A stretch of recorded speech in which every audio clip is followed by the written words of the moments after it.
வாழ்க்கையே ஒரு படிப்பு தான் இல்லை.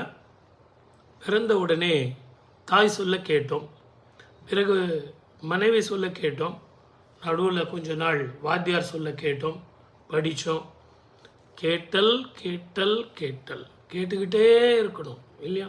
சிரவணம் எவ்வளோக்கு எவ்வளோ நீங்கள் கேட்குறீங்களோ குருவோட வார்த்தை அவ்வளோக்கு எவ்வளோ முக்தி தரும், சந்தோஷத்தை தரும், உயர்ந்த பதவியை தரும், ஆரோக்கியத்தை தரும் அப்படின்னு எல்லாம் சொன்னாங்க.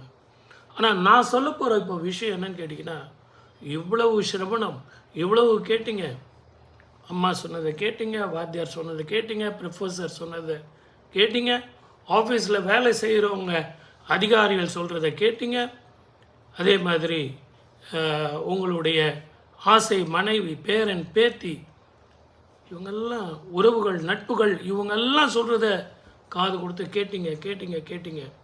இயற்கை சொன்னதையும் கேட்டிங்க, பறவைகளை கேட்டிங்க, இந்த சிரவணம் மந்திரங்களை கேட்டிங்க, அந்த சிரவணம் குருவனுடைய சாதகத்தை பேசுனீங்க, முக்தி பெறுறதை பற்றி பேசுனீங்க. ஆனால் முக்கியமானதை கேட்க விட்டுறீங்களே, அது என்ன? அது என்ன தெரியுங்களா? உங்கள் உடம்பு சொல்கிறத நீங்கள் கேட்க மாட்டேன்றீங்க. அதை கேட்கணும்ல. இவங்க சொல்கிறதெல்லாம் நீங்கள் கேட்கலனா கூட ஒரு சர்டன் ஏஜுக்கு பிறகு, ஒரு குறிப்பிட்ட வயது தாண்டிய பிறகு நிர்மலமாக நிசப்தமாக ஒரு ரூமில் உட்காந்துக்கிட்டு உங்கள் உடம்பு என்ன சொல்லுதுங்கிறத கேட்டு பாருங்கள். அந்த உடம்பு சொல்லும், இத்தனை நாள் நான் உழைத்தேன், இத்தனை நாள் நான் பாடுபட்டினேன், ஓடினேன் ஓடினேன் ஓடினேன், ஓடிக்கொண்டே இருந்தேன்.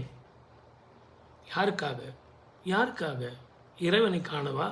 இறைவனை பார்க்கவா? இந்த தேகத்துக்கு என்ன இருக்குது? நீ ஆன்மா போய் இறைவனை பார்க்க போகிற, ஆனால் உன் கூட இருந்த எனக்கு தீயில் தானே எடுக்க போகிறாங்க, போட்ட ஷர்ட்டை இங்கே தானே விட்டுட்டு போகிற.